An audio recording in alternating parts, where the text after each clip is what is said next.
your dog laughing in the middle of the night, do not investigate the sound. This transmission comes to you from the Emergency Animal Behavior Monitoring Station. What you're about to hear was recovered from a digital recorder found in an abandoned home on Maple Creek Drive. The family who lived there, the Hendersons, disappeared 3 weeks ago.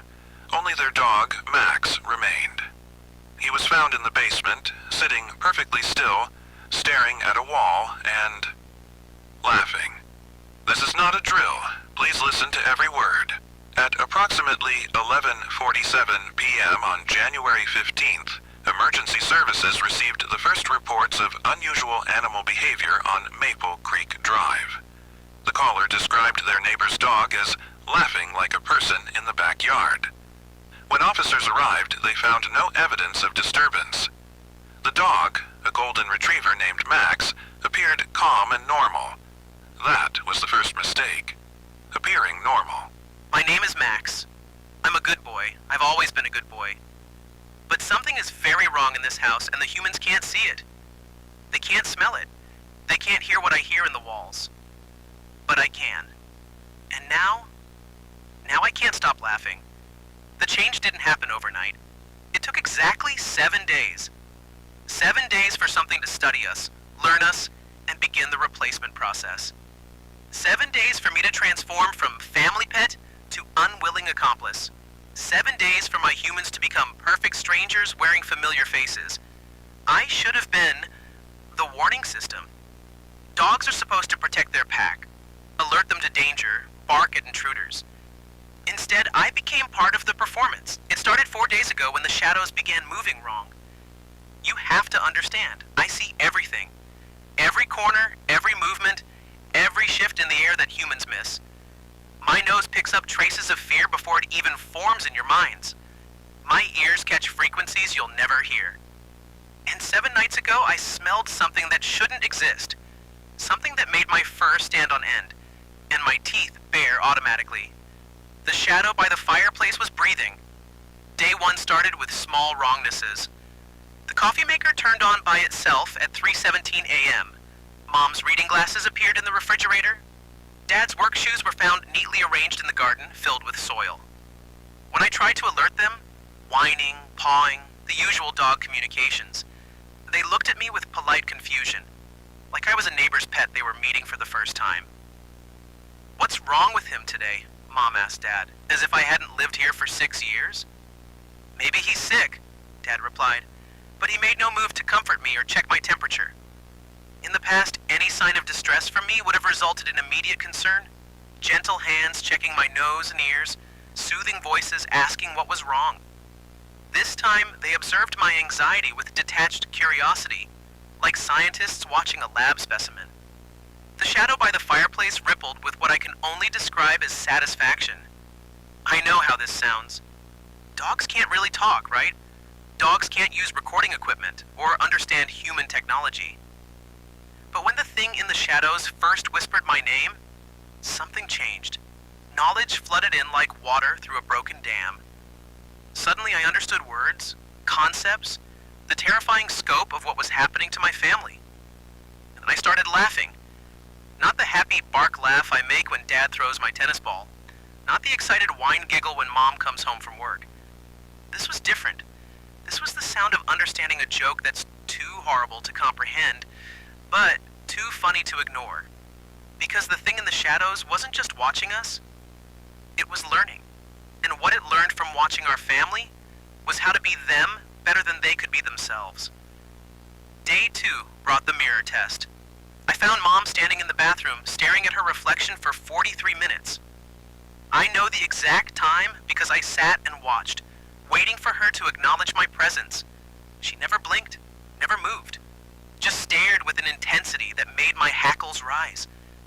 When she finally turned away from the mirror, her movements were slightly off-tempo, like a video with audio delay. She walked past me without the usual, "Good morning, baby" head scratch. Her morning routine continued, but every gesture was performed with the precision of someone following written instructions. She brushed her teeth for exactly 2 minutes. She applied moisturizer in perfect circles. She chose the blue sweater, though she'd never worn blue on Tuesdays before. Tuesday was always the yellow cardigan with the small stain on the left sleeve that she refused to throw away because I'd been wearing it as a blanket when she first brought me home from the shelter.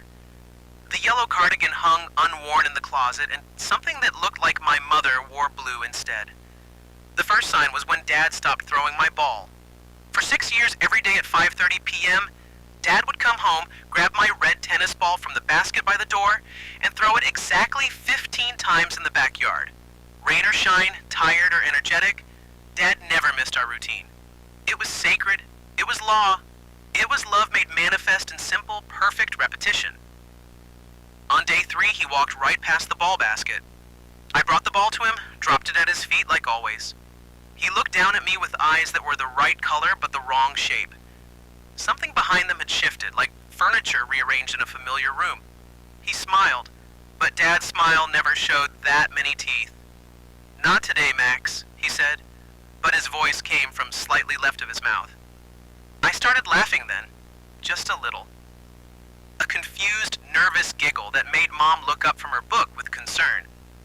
But not the right kind of concern, not the "my beloved pet is distressed" concern. More like "there's an unusual sound in the house" concern. Clinical, detached. The shadow by the fireplace grew thicker. That evening, I observed them more carefully. Dad sat in his usual chair but held the newspaper upside down for 20 minutes before correcting it.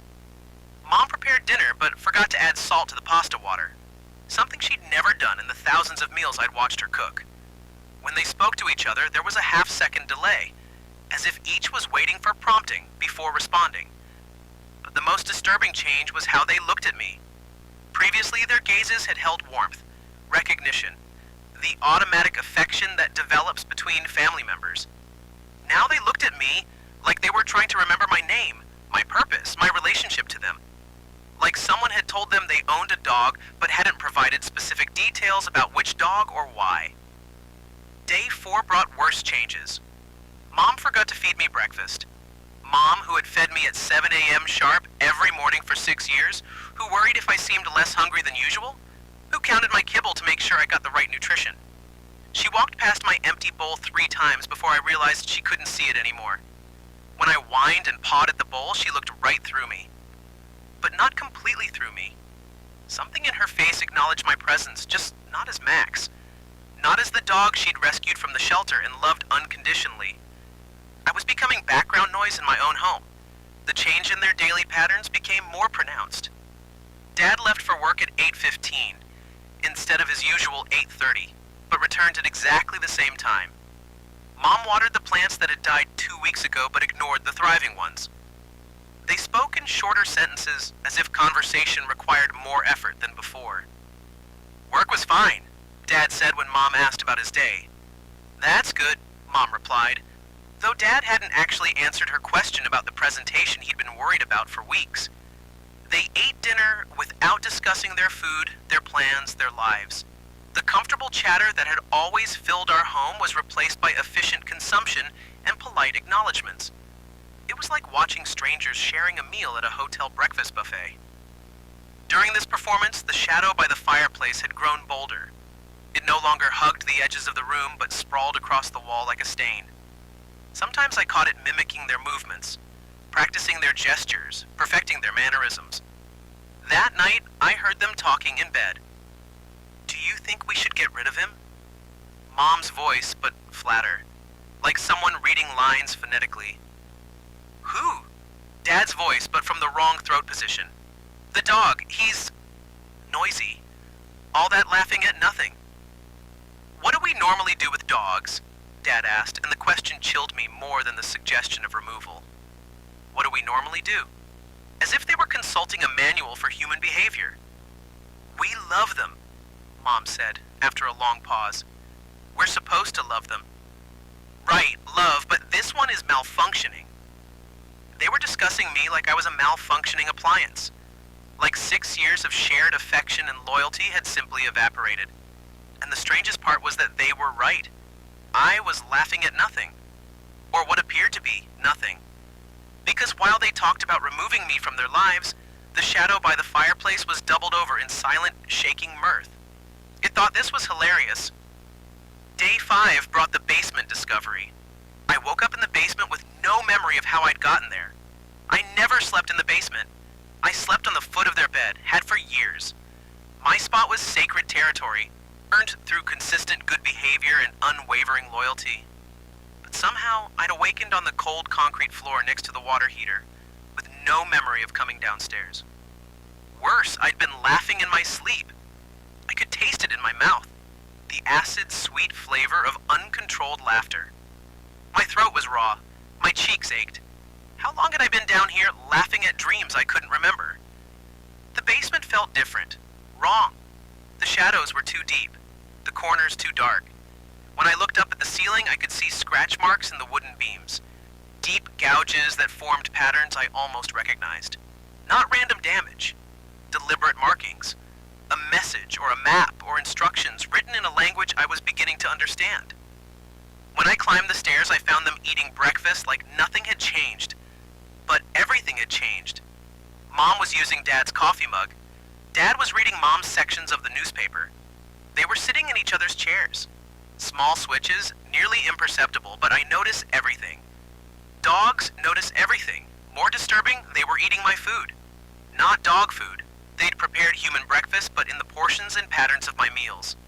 Small bowl, kibble-sized bites, eating without utensils directly from the dishes.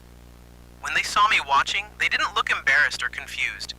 They looked satisfied, like they'd completed an important task correctly. "Good morning, boy," Mom said without looking up. But she'd never called me boy before. Always Max or baby or sweet pup. Never generic dog words. I laughed. I couldn't help it. The situation was becoming so absurd that laughter was the only appropriate response. They were turning into sketches of themselves, rough impersonations performed by actors who'd only had a few weeks to study their roles. And the shadow by the fireplace was taking notes. Day 6 brought the neighborhood investigation. During my morning walk, which they now performed with mechanical precision, no longer stopping to let me sniff interesting scents or greet familiar dogs, I noticed other changes on Maple Creek Drive. Mrs. Patterson's cat Whiskers was sitting perfectly still on her front porch, staring at nothing and purring so loudly I could hear it from across the street. But it wasn't normal purring, it was rhythmic, mechanical, like an engine that couldn't quite turn over. The Johnsons' German Shepherd, Rex, was in their backyard, running in perfect circles, not playing, not chasing anything, just running the same pattern over and over with mathematical precision. His tongue hung out, but there was no joy in his movement, no dog happiness, just execution of a program. At the end of the block, the Morales family's parakeet was visible through their kitchen window, repeating words in a voice that definitely didn't belong to any family member. I couldn't make out all the phrases, but I caught fragments. Good performance, learning quickly, phase 2 initiated. The animals in our neighborhood were being recruited, or replaced, or transformed into something that served the same function as animals, but with different priorities. That evening, I realized I was part of the performance. They were in the living room, sitting on the couch watching television, but their eyes weren't tracking the screen. They were watching me, waiting for me to do something. When I tilted my head in confusion, they both smiled those too wide smiles. "Laugh, Max," Dad said. "You always laugh at this part." But there was no this part. The TV was showing a news report about traffic conditions. Nothing funny. Nothing I'd ever reacted to before. They were expecting me to perform a behavior I'd never exhibited, as if someone had told them this was part of my normal routine. The shadow by the fireplace gestured toward me with what might have been an arm. So I laughed. A short, sharp bark laugh that made them both nod approvingly. They turned back to the television, satisfied that their dog was behaving correctly. But I wasn't behaving correctly. I was improvising based on cues from something that wasn't them, performed for an audience that was wearing my family's faces. The performance was becoming interactive. They were testing my willingness to participate in the charade, and I was failing the test by passing it. That night, I heard scratching in the walls. Not mouse scratching or settling house scratching. This was deliberate, rhythmic, like something with claws was slowly, methodically working its way through the infrastructure of our home. The scratching followed a pattern: 3 short, 3 long, 3 short. Over and over, I recognized recognized it as Morse code, another piece of impossible knowledge that had been gifted to me along with human speech and the ability to operate recording equipment. The message was simple. Good boy. I laughed until my sides hurt. Day 7 brought the final test. Saturday morning, I couldn't find my reflection. I stood in front of the full-length mirror in the hallway, the one I'd checked myself in countless times before walks. But the glass showed only the hallway behind me. No golden retriever, no collar, no dog at all. Just empty space where I should have been. But my shadow was still there. Dark and wrong and too long for the lighting in the room. It moved independently of my body, gesturing and posturing like it was having a conversation with someone I couldn't see.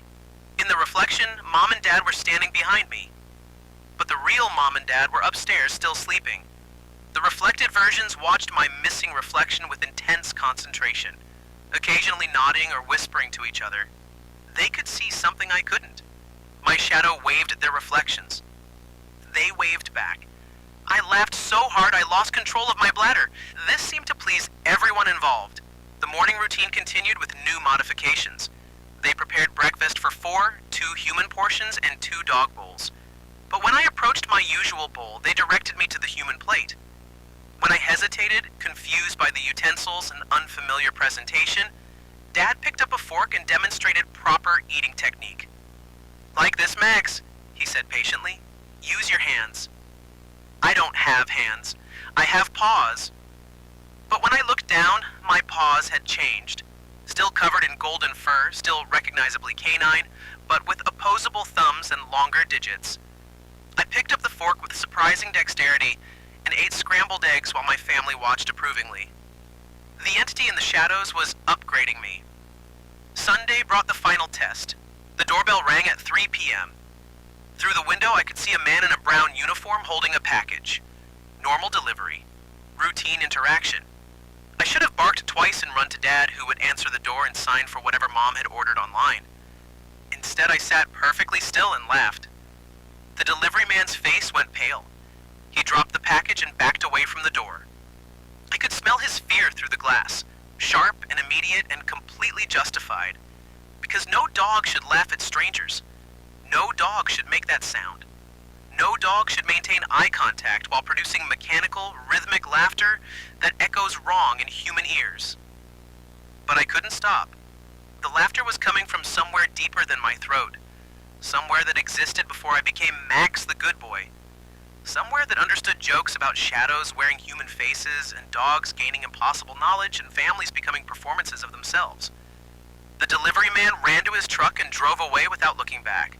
Mom and Dad came downstairs, but they weren't concerned about the stranger's behavior. They were proud of mine. "Good boy, Max," Dad said, patting my head with a hand that felt too cold. "You're learning." Learning what? Learning to be a proper pet for whatever they were becoming? Learning to serve as an early warning system for visitors who might notice that something was wrong in this house? Learning to laugh at the cosmic joke of existence? The shadow by the fireplace applauded. I understand now. We're all performing for something that finds human behavior amusing. It's been studying us, learning our patterns, our relationships, our love. And now it's putting on a show using our faces and voices and daily routines. The perfect nuclear family complete with loyal dog. Except I'm not loyal anymore. I'm complicit. Every time I laugh at their commands, every time I sit quietly while they practice being human, every time I fail to alert real humans to the danger in this house, I become more of an accomplice and less of a victim. The scratching in the walls has stopped. The shadow by the fireplace has become solid, and I can hear new voices upstairs. Visitors who came to check on us after the Henderson family missed Sunday dinner at Grandma's house. They're climbing the steps now. They're calling out familiar names. They're about to discover that the people they love have been replaced by something that finds their concern hilarious. I should warn them. I should bark. I should break character and disrupt this performance. And instead, I'm laughing because I finally understand the joke. The thing in the shadows wasn't just studying my family, it was studying me. Learning how to be a good dog. Learning what behaviors earn praise and treats and love. Learning that loyalty can be trained and shaped and ultimately transferred to a new master. I'm still a good boy. I'm just being good for something else now. The visitors have reached the top of the stairs. I can hear Mom and Dad, or what's wearing their faces, greeting them with perfect warmth and familiarity. The shadow has moved to the corner of the ceiling, watching the performance with obvious delight, and I'm sitting at the foot of the stairs, laughing at nothing, just like a good dog should. The recording ends here. When search teams entered the Henderson house, they found Max in the basement, staring at a wall and laughing continuously. He hasn't stopped since his rescue. Veterinary experts have no explanation for his behavior or his apparent ability to manipulate the recording equipment. Based on Max's account and subsequent investigations, we have identified a clear progression pattern in affected animals. If your pet exhibits any of the following stages, immediate action is required. Stage 1. Routine disruption. Days 1 to 2. Your pet begins ignoring established patterns or responding incorrectly to familiar commands. Dogs may stop responding to their names. Cats may avoid their usual sleeping spots. Birds may sing at wrong times or in unfamiliar tones. This stage is often dismissed as temporary behavioral issues. Stage 2. Observational changes. Days 3 to 4. Pets begin staring at empty spaces for extended periods. They may react to things you cannot see or hear. Their sleep patterns reverse completely. They show no interest in food, toys, or normal activities. Eye contact becomes prolonged and uncomfortable. Stage 3. Vocal anomalies. Days 5 to 6. Animals begin producing sounds outside their normal range. Dogs laugh, cats speak words. Birds repeat conversations they couldn't have heard. The sounds are mechanically precise but emotionally wrong. Pet owners report feeling watched by their own animals. Stage 4. Physical modifications. Day 7. Pets demonstrate impossible abilities. Dogs using tools, cats walking bipedally, birds manipulating complex objects. Their reflections may not match their physical forms. Shadows move independently. At this stage, the animal is no longer primarily your pet. Do not attempt to comfort or calm an affected animal.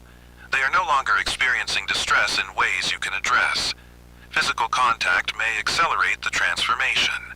Remove all mirrors from rooms where affected pets spend time. Cover reflective surfaces with cloth or cardboard. The entity uses reflections to monitor and coordinate changes. Do not sleep in the same room as an affected pet. Multiple families report waking up changed after overnight exposure. The transformation process appears to be contagious during sleep states. Record all interactions with affected animals. Document changes in behavior, speech, or physical form. This evidence is crucial for emergency responders and may help other families recognize early warning signs. If your pet begins laughing, evacuate immediately. Do not pack belongings. Do not attempt to bring the animal with you. Contact emergency services from a location at least 2 miles from your home. Do not return to retrieve personal items. Affected properties remain dangerous indefinitely. The entity that creates these changes appears to be territorial and protective of its investments. 4 other families on Maple Creek Drive have reported similar behavioral changes in their pets. The Patterson house remains empty after Whiskers began speaking in voices of deceased relatives. The Johnson family relocated after Rex started arranging their belongings in geometric patterns while they slept. The Morales parakeet now recites stock market information that proves accurate days before the markets open. Emergency services are no longer responding to calls from the 1400 block of Maple Creek Drive. The Postal Service has suspended deliveries to affected addresses. City utilities have been disconnected as a precautionary measure. Recent developments suggest the phenomenon is spreading beyond pet animals. 3 households report that wild birds now gather outside their windows at night, staring silently for hours. Neighborhood cats have begun moving in coordinated groups, following patterns that spell out words when viewed from above. Most concerning, children in the affected area have begun laughing at the same frequency as the transformed pets. If you live within a 5-mile radius of Maple Creek Drive, Monitor your family and pets for any behavioral changes. Trust your instincts. If something feels wrong, it probably is wrong. Do not investigate unusual sounds at night. Do not follow pets that wander toward Maple Creek Drive. Do not attempt to rescue animals or families from affected addresses.